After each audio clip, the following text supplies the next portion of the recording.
السلام علیکم ورحمۃ اللہ وبرکاتہ الحمد للہ رب العالمین والعاقبۃ للمتقین والصلاة والسلام علی اشرف الانبیاء والمرسلین اما بعد اعوذ باللہ السمیع العلیم من الشیطان الرجیم من حمزہ ونفخہ ونفثہ فوسوس الیہ الشیطان قال یا آدم هل ادلک علی شجرۃ الخلد وملک لا یبلی۔ اللہ تعالیٰ نے آدم علیہ السلام کو جنت میں بسانے کے بعد ہدایات جاری فرما دی کہ کون تم پر حملہ آور ہوگا، نقصان پہنچانے کی کوشش کرے گا اور تم نے بچاؤ کرنا ہے۔ اب اس کا آغاز ہو گیا، امتحان شروع۔ شیطان نے وسوسہ ڈالا الیہ، اس کی طرف، آدم علیہ السلام کی طرف۔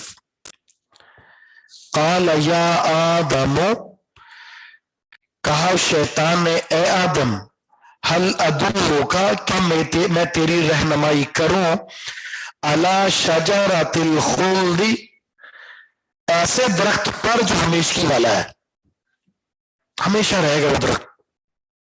یعنی درخت کا مطلب ایسا درخت جس کا پھل ہمیشہ رہے گا۔ درخت کا کیا کرنا؟ ایسا درخت جس کا پھل ہمیشہ رہے گا۔ وَمُلْكٍ لَا يَبْلَى، اور ایسی بادشاہت لا یبلا، جو زوال پذیر نہیں ہوگی، جو پرانی نہیں ہوگی۔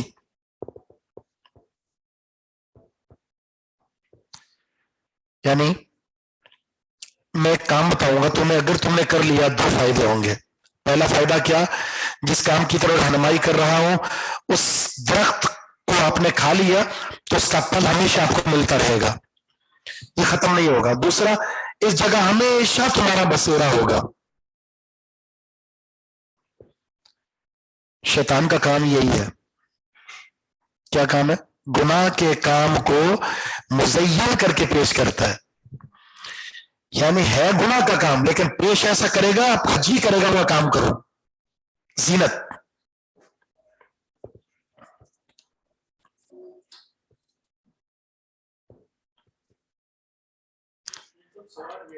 جی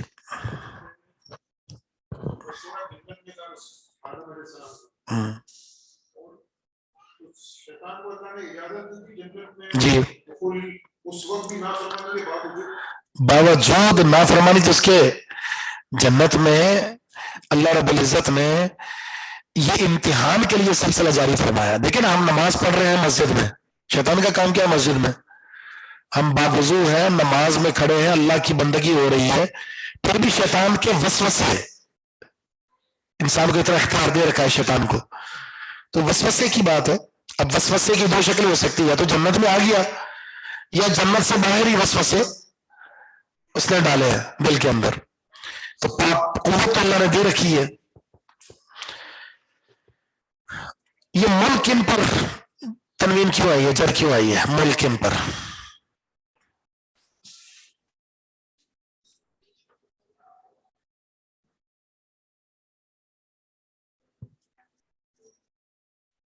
جی نہیں، مضافلہ نہیں ہے. اللہ تو شجرہ پر ہے، عطف وہ عطفہ ہے، اس کا عطف شجرہ پر ہے. حل کیا ہے؟ حل استفہامیہ، ٹھیک ہے. الشیطان پر پیش کیوں ہے؟ کس کا؟ وسوسہ. کون سا باب ہے وسوسہ؟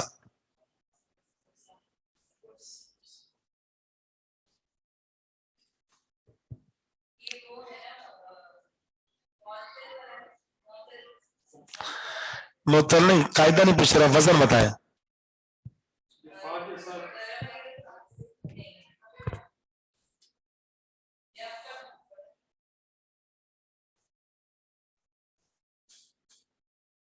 جی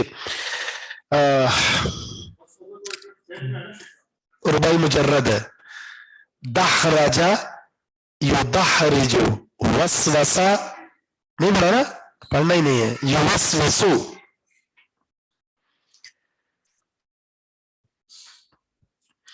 آدم پر پیش کیوں ہے؟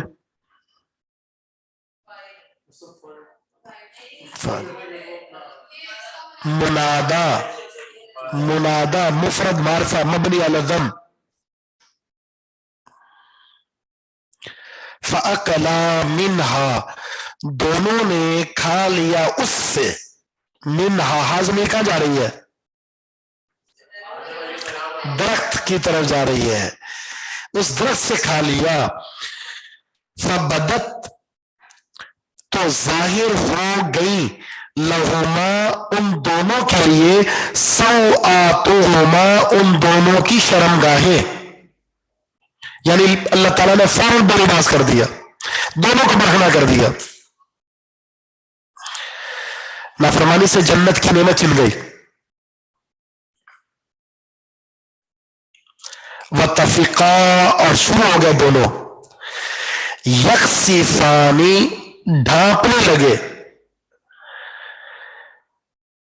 اور یکسفانی کا دوسرا معنی ہے جوڑنے لگے.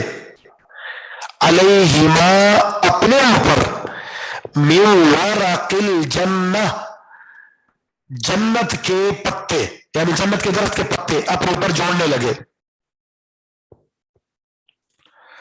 وَعَصَىٰ آدَمُ، آدم علیہ السلام نے نافرمانی کی، ربہ، اپنے رب کی، فغوا، اور وہ راستے سے بہک گئے.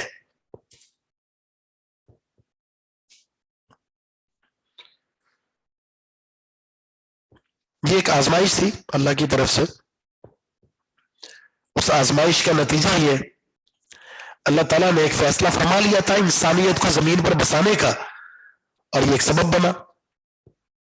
ابتدا ہوئی اس جنت سے دنیا کی طرف منتقل ہونے کی ایک نافرمانی.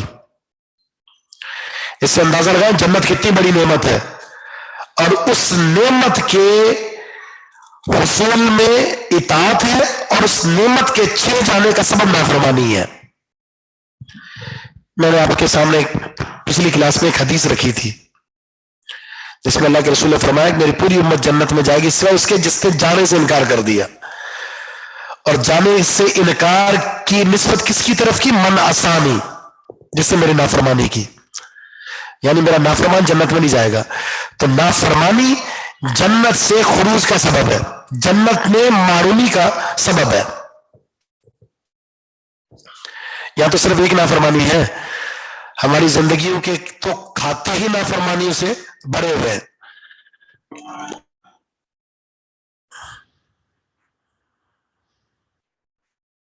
مرضی ہے آپ کی.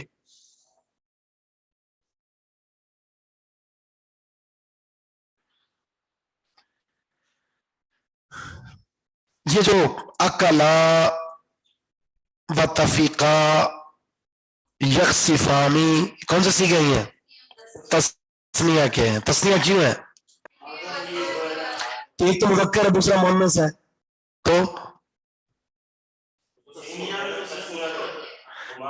تو مذکر کے لیے مذکر آنا چاہیے تھا، مؤنث کے لیے مؤنث.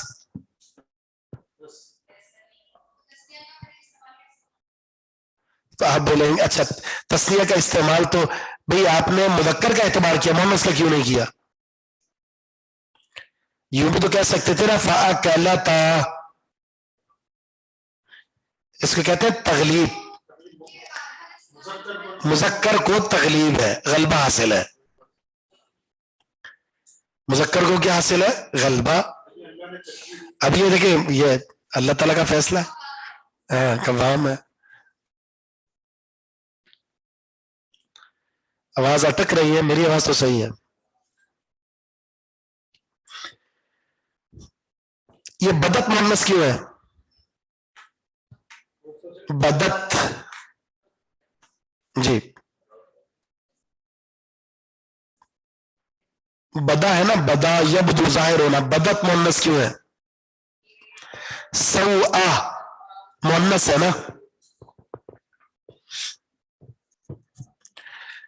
اب سوال یہ ہے کہ سوءاتهما یہ فاعل ہے نا، بدت کا فاعل ہے. تو جب فاعل تسنیہ تو فعل تسنیہ کیوں نہیں ہے؟ جب فاعل ظاہر ہو شے صحیح واحد ہی آئے گا. جب فاعل ظاہر ہو تو فعل واحد آئے گا. متفقہ یہ کون سا فعل ہے؟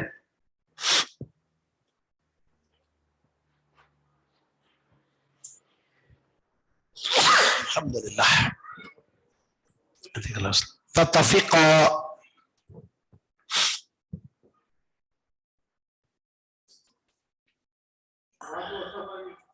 جی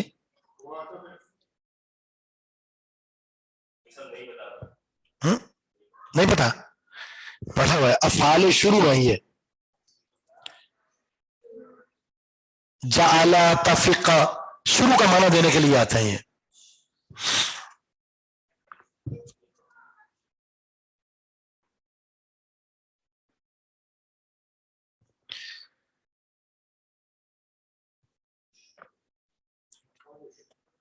ثم اجتباہ ربہ فتاب علیہ وہدا، پھر چن لیا ان کو ان کے رب نے. مجتبا اسی سے ہے، اجتبا سے مجتبا ہے چنیدہ چنا ہوا. پھر چن لیا ان کو ان کے رب نے فتاب علیہ، پس اس نے توجہ کی اس کی طرف، وہدا اور اس سے راہ دکھائی. اللہ نے اپنے اس بندے کی طرف توجہ فرمائی، وہدا اور اس کو راہ دکھائی.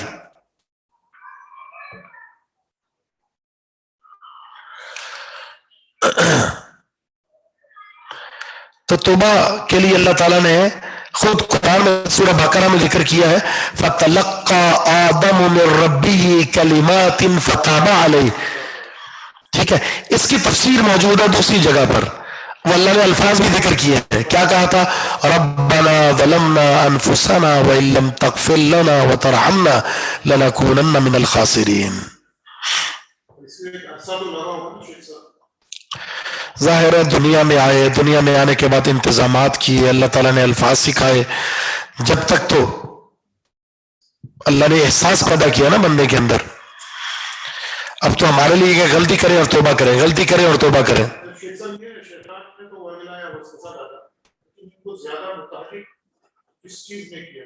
کس کو؟ اور زیادہ اس کو تحریک کس نے دیا؟ وہ ہے نا کہ آدم علیہ السلام کو اس درخت کی طرف لے جانے کے لیے جو چیزیں مؤثر شیطان کی بنی، وہ اس کا یہ ہتھیار تھا، ان چیزوں کو جو رنگ دیا اس نے. رنگ کیا دیا؟ پھل کھاؤ گے تو ہمیشہ کھاتے رہو گے، اور اگر کھا لیا تو یہ بادشاہت ختم نہیں ہوگی. اس بنیاد پر اس گیا اس کی طرف.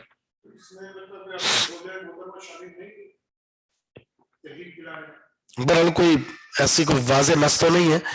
ہاں البتہ مفسرین نے یہ لکھا ہے، کیا مفسر واللہ عالم میرے ذہن میں نہیں ہے، مفسرین نے یہ لکھا ہے کہ حوا نے مجبور کیا آدم علیہ السلام کو کھاؤ، لاؤ، کھلاؤ. اور اسی سے ہے یا ایھا الذین آمنوا ان من ازواجکم واولادکم عدو لکم، تمہاری بیویاں تمہاری دشمن ہوتی ہیں.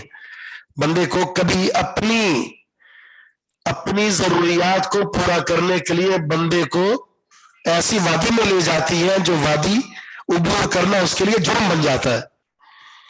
کوئی بات نہیں، بینک کی جاب آپ کی محنت کی کمائی اور محنت کی آپ کو اس کی اجرت ملے گی. یہ سود کہتے ہیں والا حرام تھوڑی ہے، یہ وہ تسلی دے رہی ہے بیوی. کیوں؟ اس لیے کہ اچھی خاصی آمدن آئے گی وہاں سے. اب اللہ تعالیٰ نے کچھ مطلب الفاظ جو ہے نا اس ترتیب کے ساتھ نہیں ہے، لیکن آگے پیچھے الفاظ ہے. اصل ہوا کیا تھا، جب یہ گناہ سرزد ہوا تو پھر اللہ نے فرمایا اہبطا قال اہبطا، تم دونوں اترو نیچے، منہا اس جنت سے، جمیعاً سب کے سب نیچے اتر جاؤ. اچھا جمیعاً کا جو صیغہ استعمال ہوا ہے دو مطلب ہے اس کے. ایک مطلب دونوں کے لیے، دونوں نیچے اترو.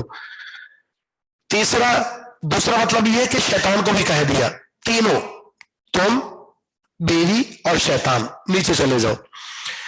اور دو مطلب ہو گیا. تیسرا مطلب یہ ہے کہ اولاد، جو ذریت اللہ نے پیدا کر دی تھی ساری کی ساری، ان سب کو اللہ تعالیٰ نے یہ، یعنی زمین پر تمہارا بسیرا ہے، اب بسیرا تمہارا زمین پر ہوگا.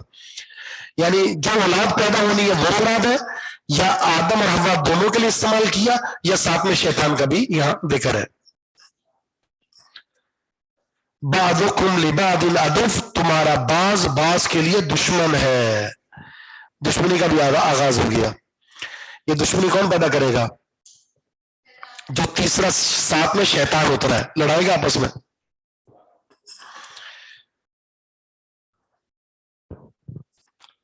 اس میں صرف آگ لگانی ہوتی ہے، باقی کام دیگر کا ہوتا ہے.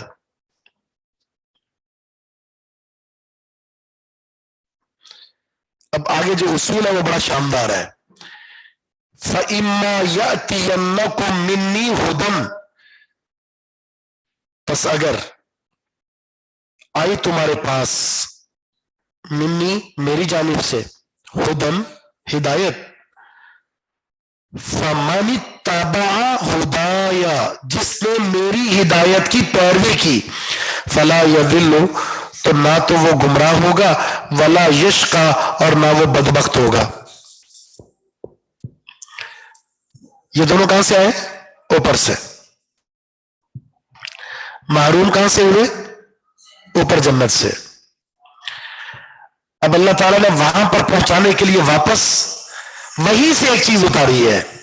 یہ اصولی بات ہے. اوپر سے نیچے اترا، جانا اوپر ہے، تو اوپر ہی سے اللہ نے ایک چیز اتاری ہے ان کو اوپر لے جانے کے لیے. اور وہ کیا ہے؟ ہدایا، میری ہدایت.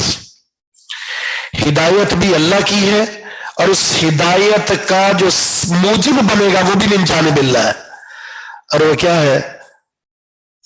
لَقَدْ أَنزَلْنَا إِلَيْكُمْ كِتَابًا فِيهِ ذِكْرُكُمْ أَفَلَا تَعْقِلُونَ وَهَذَا كِتَابٌ أَنزَلْنَاهُ. اسی طرح ذکر کا ذکر ہے قرآن میں، وَهَذَا كِتَابٌ أَنزَلْنَاهُ مُبَارَكٌ لِيَدَّبَّرُوا آيَاتِهِ. وہ قرآن ہے، وہ وحی ہے. ہدایت کا سامان صرف دو چیزیں ہیں، خلاصہ تو ایک ہے، تفصیل دو چیزیں قرآن و حدیث، ان کا تمسک جنت میں لے جائے گا اور ان سے اعراض انسان کے جہنم میں جانے کا سبب بن جائے گا۔ اللہ کے رسول نے بھی یہی فرمایا تھا، بس اس آیت کا مفہوم ہے وہ حدیث، ترکت فیکم امرین لن تضلوا ما تمسکتم بہما کتاب اللہ و سنت رسول، دو چیزیں چھوڑ کر جا رہا ہوں، دونوں کا تمسک کیا، دنیا کی کوئی طاقت تمہیں گمراہ نہیں کر سکتی، ایک ہے قرآن اور دوسرا سنت رسول ہے۔ ومن اعرض عن ذکری، جس نے اعراض کیا میرے ذکر سے، فإن له معیشتاً، تو یقیناً اس کے لیے معیشت ہوگی ضن کا، تنگ، اس کا جو گزران ہوگا نا، گزران جو اس کی ضروریات زندگی ہے ہم اس کو تنگ کر دیں گے، ضروریات زندگی کو ہم تنگ کر دیں گے۔ وَنَحْشُرُهُ، اور ہم اسے اٹھائیں گے یوم القیامہ، قیامت کے دن، اعمیٰ، نابینا۔ اس تنگی کے بہت سارے مفہوم ہیں، ہم تنگ کر دیں گے کیا؟ نمبر ایک، عذاب قبر، عذاب قبر کی وجہ سے قبر کی زندگی تنگ کر دیں گے۔ دوسرے نے کہا، یا بعض مفسرین نے کہا، اس تنگی سے مراد دنیا کی زندگی میں بے چینی دے کر قلبی سکون اٹھا لیں گے ہم۔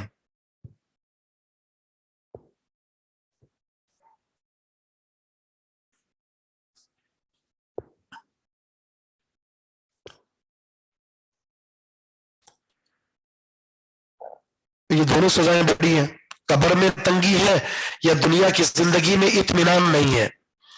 تو ایسی دولت کا کیا فائدہ جو آپ کو اطمینان نہ دلا سکے، سکون کی زندگی مہیا نہ کر سکے۔ یہ ساری نعمتیں اگر انسان استعمال نہ کر سکے تو نعمتوں کا کیا فائدہ ہے؟ کوئی فائدہ نہیں ہے۔ آگے اعمیٰ، نابینا، اس اندھے کے بھی دو مطلب ذکر کیے گئے ہیں، ایک ہے بصارت سے محروم کر دینا اور دوسرا بصیرت سے محروم کر دینا، بصارت سے یا بصیرت سے، یعنی قیامت کے دن اس کے پاس کوئی ایک بھی دلیل نہیں ہوگی جس کی وجہ سے وہ اللہ کے ہاں عذاب سے بچنے کے لیے پیش کر سکے، ساری حجتیں ختم کر دیں گے ہم قیامت کے دن۔ لیکن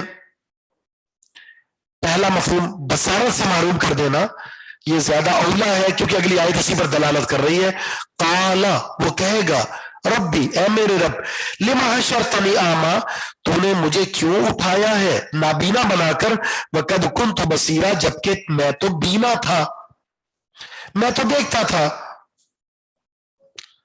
اللہ کی طرف سے جواب بڑا خوبصورت ہے، اللہ فرمائے گا کذالک، اسی طرح، اتت کا آیاتنا، اسی طرح آئی تھی تیرے پاس میری آیات، فنسیتہا، تو نے ان آیات کو بھلا دیا تھا، وکذالک الیوم تنسیٰ، اسی طرح آج تجھے بھی بھلا دیا جائے گا۔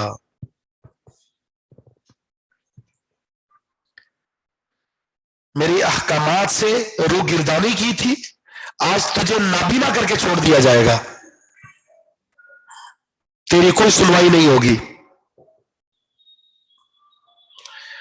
تو اعراض جو ہے نا، آیت اللہ سے اعراض، اللہ کے احکامات سے اعراض، یہ انسان کے کل قیامت کے دن میدان محشر میں بہت ساری سزاؤں میں سے ایک سبب جو جس سزا کا بنے گا وہ ہے انسان کا نابینا ہونا۔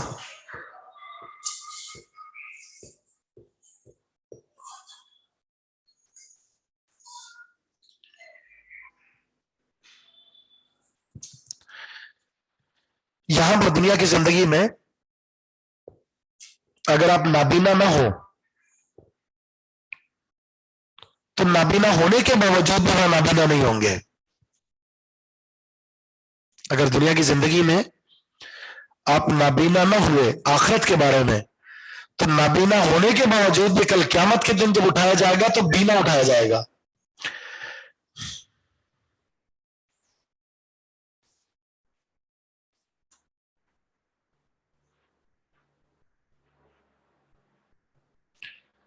اور اگر آپ دنیا کی زندگی میں بینا ہوئے، بینا، لیکن آخرت کے بارے میں نابینا ہوئے، تو یہ بینا کل قیامت کے دن نابینا ہو جائے گا۔ اللہ نے قرآن میں کیا فرمایا؟ لہم قلوب لا یفقہون بہا ولہم اعین لا یبصرون بہا ولہم آذان لا یسمعون بہا اولئک کالانعام بل هم اضل اولئک هم الغافلون. دل تھے سوچتے نہیں تھے، آنکھیں تھیں دیکھتے نہیں تھے، کان تھے سنتے نہیں تھے. اس کا معنی یہ ہے حقیقی اندھا وہ ہے جو دین پر عمل پیرا ہونے سے اپنے آپ کو روکتا ہے. نابینا ہے، یہ بہرا ہے، یہ گونگا ہے، یہ لنگڑا ہے، یہ مردہ ہے. مثل الذی یذکر ربہ والذی لا یذکر ربہ مثل الحی والمیت. وہ انسان جو اللہ کو یاد کرتا ہے اور وہ جو اللہ کو یاد نہیں کرتا یہ مردہ اور زندہ کی طرح ہے. وَكَذَلِكَ نَجْزِي، اسی طرح ہم بدلہ دیتے ہیں من اسرف، جو تجاوز کرتا ہے، حد سے زیادہ آگے بڑھ جاتا ہے. وَلَمْ يُؤْمِن بِآيَاتِ رَبِّهِ، اور نہیں وہ ایمان لاتا اپنے رب کی آیات پر. وَلَعَذَابُ الْآخِرَةِ أَشَدُّ، آخرت کا جو عذاب یقیناً زیادہ سخت ہے. وَأَبْقَى، اور زیادہ دیر تک رہنے والا ہے. دنیا کی سزا، دنیا میں آپ کو تکلیف ہو سکتا مل جائے لیکن عارضی ہے، لیکن اصل جو عذاب اور دائمی عذاب ہے وہ آخرت کا ہے، جس سے بچاؤ کا راستہ ایک ہے کہ آپ حدود کے اندر رہ کر اللہ کی بندگی کریں. نہ اعراض ہو، نہ انکار ہو، نہ اسراف ہو. ٹھیک ہے، اعراض نہیں کرنا، انکار نہیں کرنا، اسراف نہیں کرنا.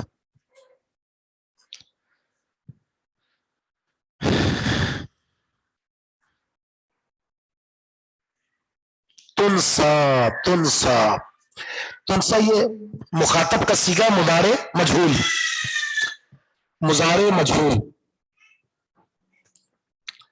اللہ فرماتا ہے افلم یہدی لہم، کیا ہدایت نہیں دی لہم ان کو، کیا ہدایت نہیں دی ان کو اس بات نے. کم اہلکنا، کتنی ہی ہلاک کر دی ہم نے، قبلہم ان سے پہلے، من القرون قومیں. کیا اس بات نے ان کو ہدایت نہیں دی؟ کتنی ہی ہلاک کر دی ہے ہم نے ان سے پہلے، من القرون جماعتیں.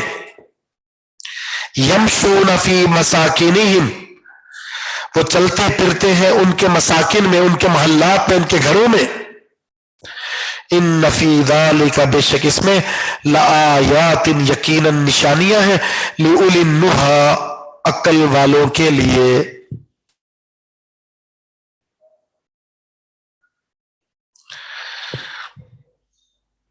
یہ کن سے کہا جا رہا ہے؟ مشرکین مکہ کو. یہ مکہ میں جب تجارتی قافلے لے کر مختلف ممالک میں جایا کرتے تھے تو ان کا گزر ایسی بستیوں سے ہوتا تھا جہاں پر سابقہ اقوام کو عذاب دے کر تباہ کر دیا تھا. کھنڈ رات میں پڑی ہوئی ہیں وہ بستیاں، تمہارے سامنے، تم ان کی بستیوں سے گزرتے ہو. ان کی بربادی کو دیکھ کر کیا تمہیں یہ بات ہدایت پر مجبور نہیں کرتی؟ اللہ اکبر. تو کیا وجہ ہو سکتی ہے کہ انسان اتنا کچھ دیکھنے کے باوجود بھی وہ رائے راست پر نہیں آ رہا؟ کیا وجہ ہو سکتی ہے؟ جی،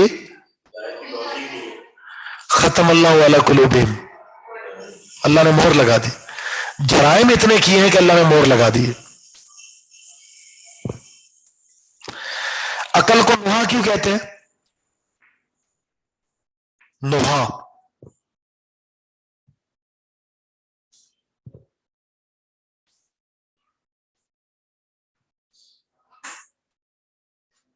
جی، برے کام سے عقل انسان کو روکتی ہے، برے کام سے انسان کی عقل اس کو منع کرتی ہے. اس لیے جس کی عقل نے اس کو برائی سے روکا اس کو اولو النہی کہا جاتا ہے، روکنے والے. ولولا کلمۃ سبقت من ربک،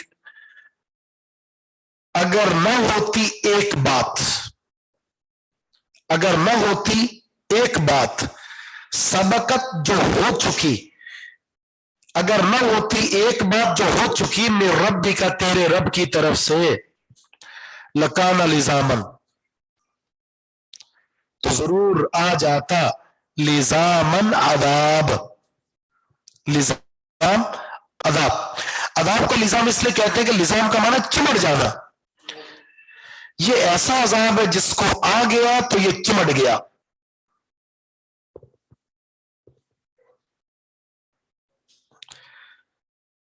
وَأَجَلٌ مُّسَمًّى اور مقررہ وقت،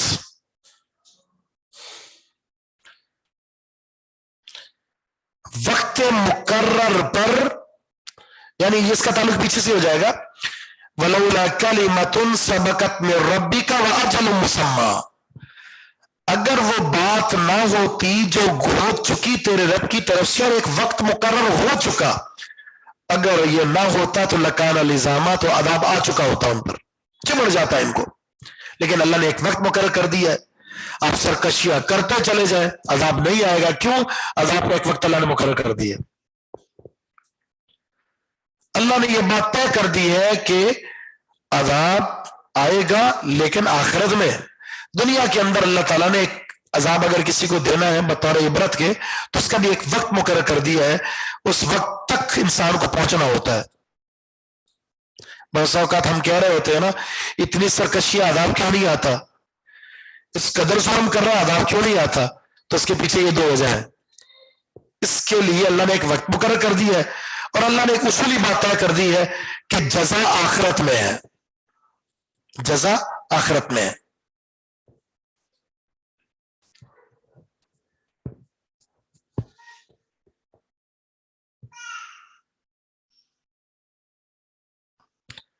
اب یہ سبق یعنی پیچھے مشرکین کا ذکر ہوا تو اس کا تعلق بھی مشرکین کے ساتھ ہے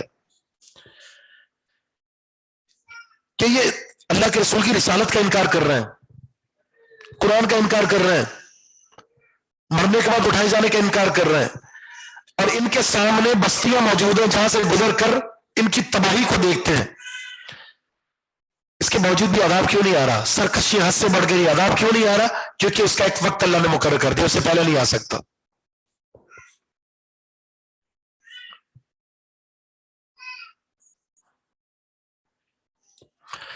فَاصْبِرْ عَلَى مَا يَقُولُونَ، اے محمد صلی اللہ علیہ وسلم صبر کیجیے، عَلَى مَا يَقُولُونَ، اس پر جو وہ کہہ رہے ہیں، کون کہہ رہے ہیں؟ مشرکین مکہ۔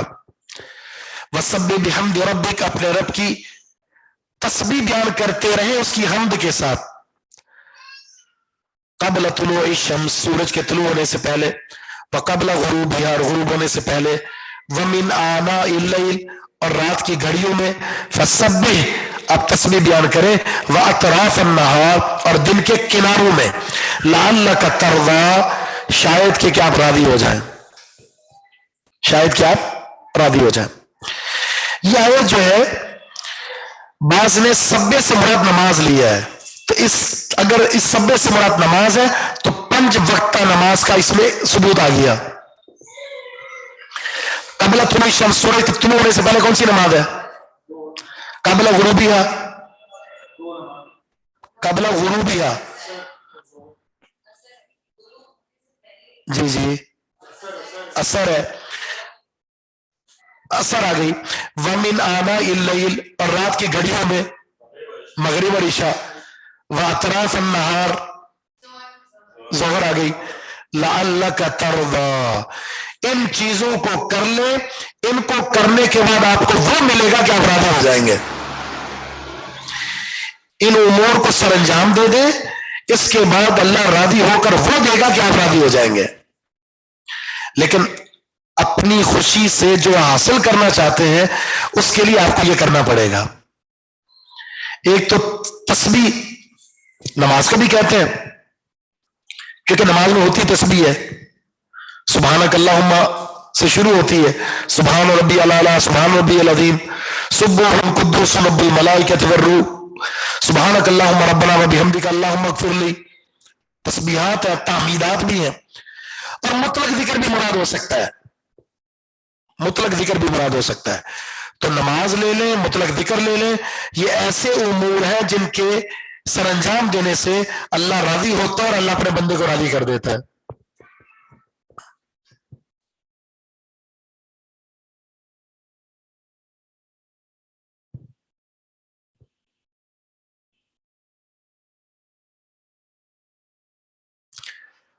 تمدن عینیک، اور نہ دراز کریں آپ، نہ پھیلائیں آپ اپنی نگاہوں کو، اپنی آنکھوں کو، الا اس چیز کی طرف ما متعنا بھی، جو ہم نے فائدہ دے رکھا ہے، جن چیزوں کے ذریعے ہم نے فائدہ دے رکھا ہے، ازواجن جوڑے جوڑے کی شکل میں،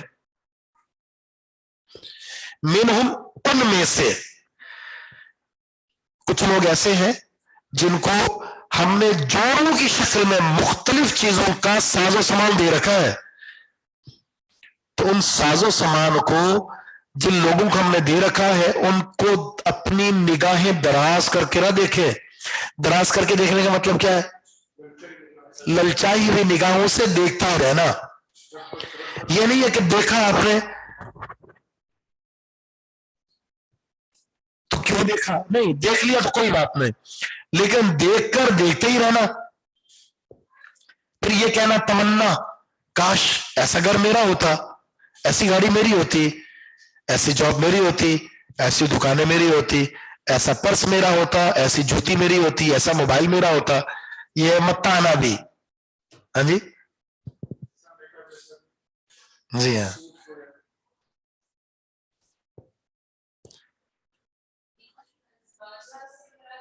ازواج جوڑے جوڑے، یعنی مراد یہ ہوگا متعدد اجناس کی صورت میں ہم نے کو چیزیں نوازی ہوئی ہیں. دو مطلب ہو سکتے ہیں. ایک یعنی اگر اس کی جنس ہے تو ہم نے میل اور فیمیل دے رکھا ہے، اس کو غلام اور لونڈیاں دے رکھی ہیں، جانور مختلف طرح کے دے رکھے ہیں، ٹھیک ہے. یا پھر اس کا مطلب ہوگا کہ وہ ڈبل صورت میں دے رکھی ہے ہم نے چیز. دو گاڑیاں ہیں، دو دکانیں، دو کارخانے ہیں، دو غلام ہیں، دو بیویاں ہیں، یہ ساری چیزیں ہو سکتی ہیں. زہرت الحیات الدنیا، اللہ نے پھر یہ وجہ بھی بتا دی ہے کہ ان کو آپ نے دیکھنا کیوں نہیں ہے، یہ دنیا کی زندگی کی زیب و زینت ہے. زہرا کہتے ہیں آرائش کو.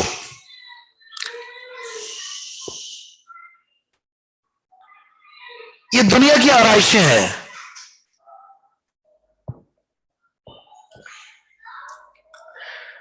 تو ظاہر کا معنی ہو گیا آرائش.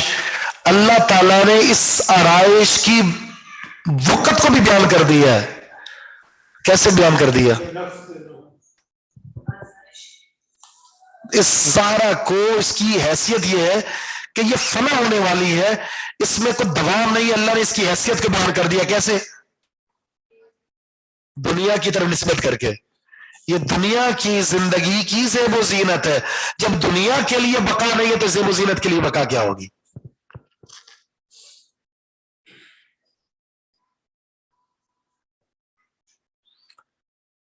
صرف انسان عارضی عیش و عشرت کے لیے آخرت کو قربان کر دے تو اس کو پتہ کیا کہتے ہیں؟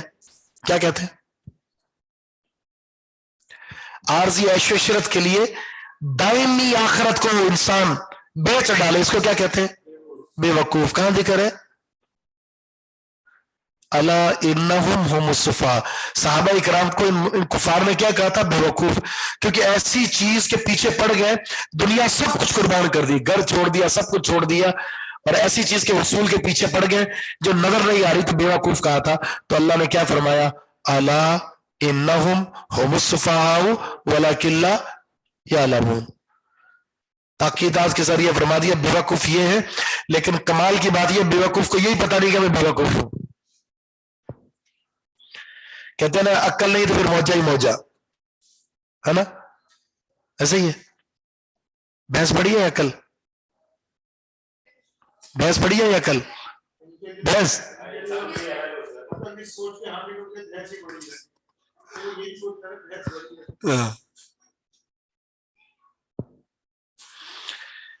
لنفتنہم فیہ. اس کا تعلق زہرا کے ساتھ ہے، یعنی اللہ جواب دے رہا ہے کہ دنیا کی زندگی کے لیے یہ آرائشیں رکھی ہم نے کیوں ہے؟ تاکہ ہم ان کو آزمائیں اس کے ذریعے،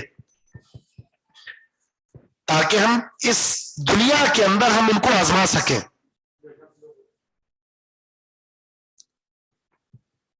وَلَنَبْلُوَنَّكُمْ بِشَيْءٍ مِّنَ الْخَوْفِ وَالْجُوعِ وَنَقْصٍ مِّنَ الْأَمْوَالِ. یہ تو ہوگی آزمائش بے اعتبار مصیبت کے، لیکن یہ والی جو آزمائش ہے یہ ہے فراوانی کے ساتھ. اللہ کی آزمائشیں دو طرح سے ہوتی ہے، یا دے کر آزماتا ہے یا لے کر آزماتا ہے. وَلَنَبْلُوَنَّكُمْ میں ہے لے کر آزمانا، اور یہاں ہے دے کر آزمانا. یہ امتحان دو بندوں کا ہے. کون سے دو بندے؟ جی ہاں، جسے دیا گیا اس کا بھی امتحان ہے، اور جسے نہیں دیا اس کا بھی امتحان ہے. جسے ملا وہ شاکر بنتا ہے یا نہیں، اور جو دیکھ رہا ہے نہیں وہ صابر بنتا ہے یا نہیں.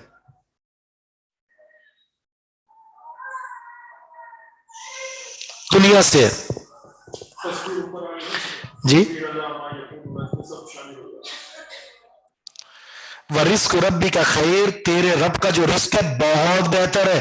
وَأَبْقَى، اور دیر تک رہنے والا ہے.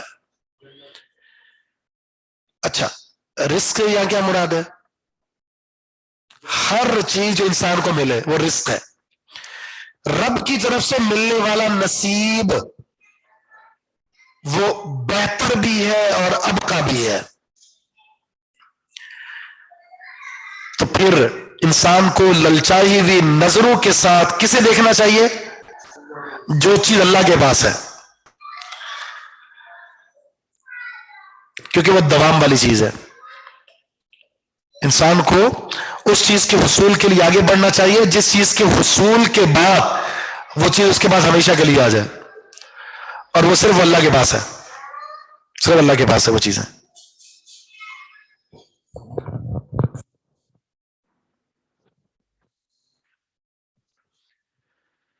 اس موقع پر دو حدیثیں، ایک وہ حدیث جس میں نبی الاسلام نے فرمایا تھا، جامع ترمذی کی حدیث ہے، تم میں سے جو شخص من اصبح منکم معافا فی جسدی آمنا فی سربی وعندہ قوت یومی فکأنما حیزت لہ الدنیا. تم میں سے جو شخص صبح کرتا ہے اس حال میں کہ گھر کے اندر کوئی پریشانی نہیں ہے، جسم کے اندر عافیت ہے، اور اس دن کا کھانا موجود ہے. تین چیزیں، جسم میں عافیت ہے، کوئی تکلیف نہیں ہے، گھر کا ماحول بہت ہی امن والا ہے، اور گھر میں اس دن کا کھانا موجود ہے، تو فرمایا اللہ نے اسے دنیا سمیٹ کر اس کو عطا فرما دی ہے. دنیا سمیٹ کر دے دی ہے اسے. امیر آدمی ہے یہ.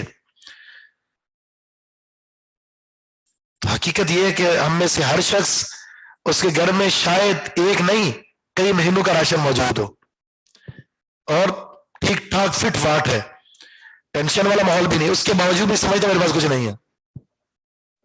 اس کو کیا کہیں گے؟ ناشکرا انسان.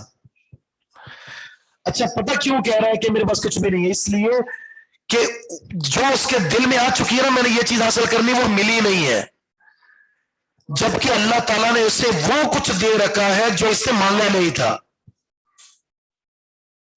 اور اس کا وہ شکریہ ادا نہیں کر رہا. اس کا وہ شکریہ ادا نہیں کر رہا جو بن مانگے مل چکی ہے. اور یہ ظالم وہ مانگنے کی کوشش کر رہا ہے جس کا شادی حقدار نہیں ہے. جب ان کا وہ شکریہ ادا نہیں کر سکا تو یہ کیسے حقدار بن گیا کہ یہ بھی مل جائے اس کو؟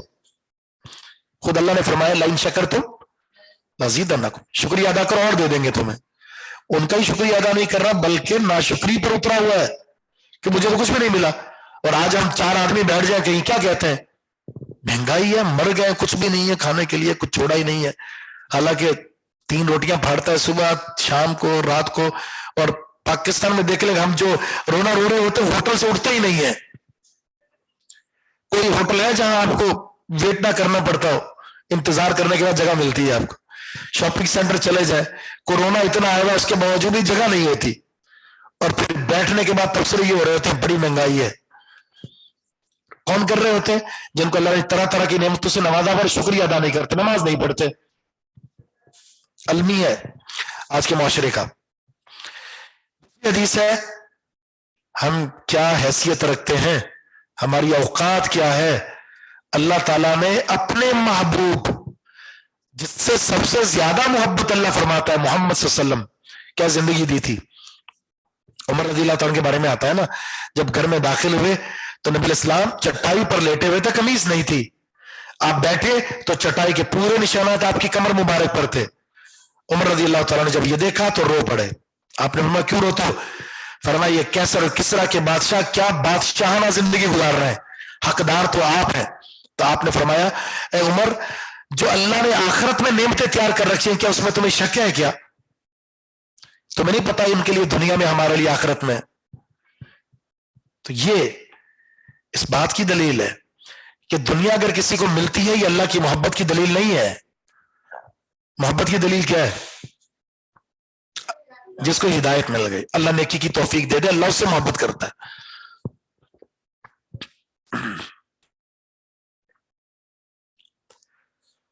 کچھ کرنے کے کام ہے. وَأْمُرْ أَهْلَكَ بِالصَّلَاةِ، اپنے گھر والوں کو نماز کا حکم دیجئے.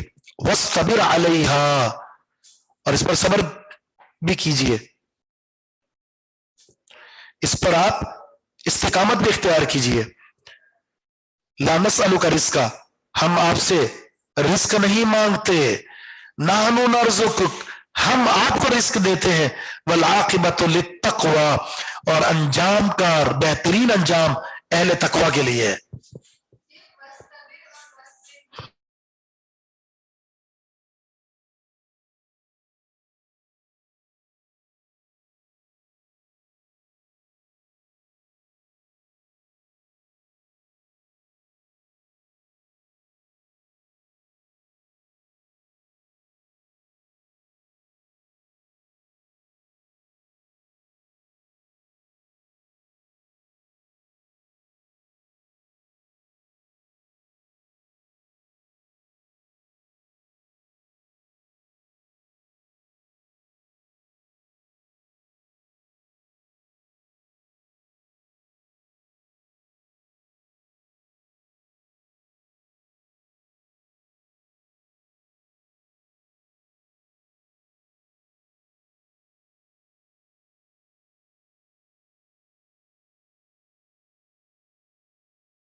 یہ میسج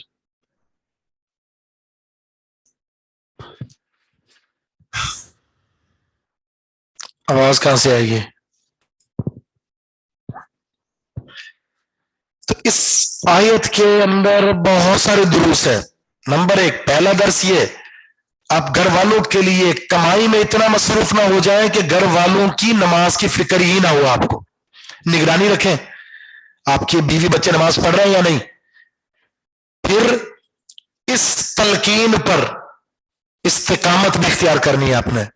آپ نے 1 ہفتے تک نماز پڑھائی، بیوی نے نماز پڑھنا شروع کر دی، اس کے بعد پھر آپ کے بچے بھی نماز پڑھ رہے ہیں، نتیجہ کیا ہوا؟ اس کے بعد پھر آپ نے نگرانی چھوڑ دی کہ پڑھتے ہی ہوں گے. نہیں، تلقین کرتے رہیں، نگرانی جاری رکھیں. خوبصورت بات یہ ہے، رزق ہم دیتے ہیں، رزق ہم دیتے ہیں، رزق کی ذمہ داری اپنے اوپر نہ لینا. اس کا معنی یہ کہ حصول رزق میں میری بندگی کو نہ بلا دینا. بعض لوگ کیا کرتے ہیں، نماز کے اوقات میں بھی کیا کر رہے ہیں؟ کاروبار کر رہے ہیں. جس ذات کی طرف سے نماز کے لیے بلاوا آیا ہے اس کے لیے وہ اس ذات کے لیے اپنی دکان کو بند نہیں کر رہے، حالانکہ رزق اس نے دینا ہے جس کے لیے آپ دکان بند کر کے جائیں گے. لیکن وہ کہتے ہیں گاہک چلا گیا تو واپس نہیں آئے گا. ابھی کون لایا؟ اللہ لایا تو بعد میں بھی اللہ لائے گا، ہو سکتا ہے اب زیادہ لائے.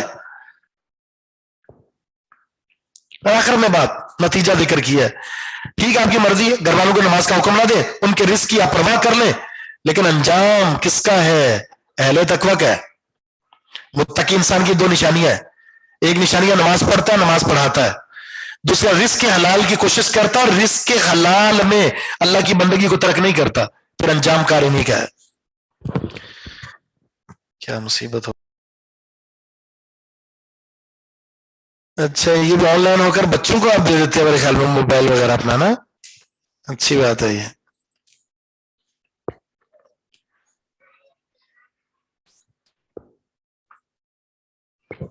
وقالو اور کہا انہوں نے یعنی مشرکین مکہ نے، لولا یاتینا بآیۃ من ربہ، کیوں نہیں یہ لاتے ہمارے پاس اپنے رب کی نشانی، ہمارے پاس نشانی کیوں نہیں لاتے مشرکین مکہ.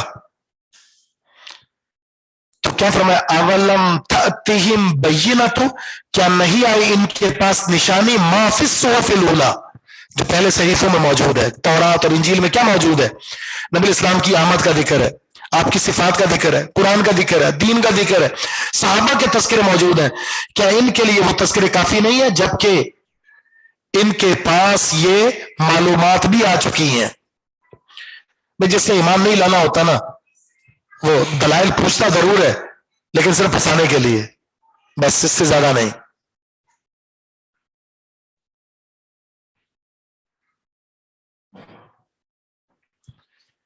نماز والی، اور دوسرا تھا رزق میں حلال ذرا اختیار کرتے ہوئے اللہ تعالی کی بندگی کرنا. وَلَوْ أَنَّا أَهْلَكْنَاهُمْ بِعَذَابٍ مِّن قَبْلِ، اگر ہم ان کو ہلاک کر دیتے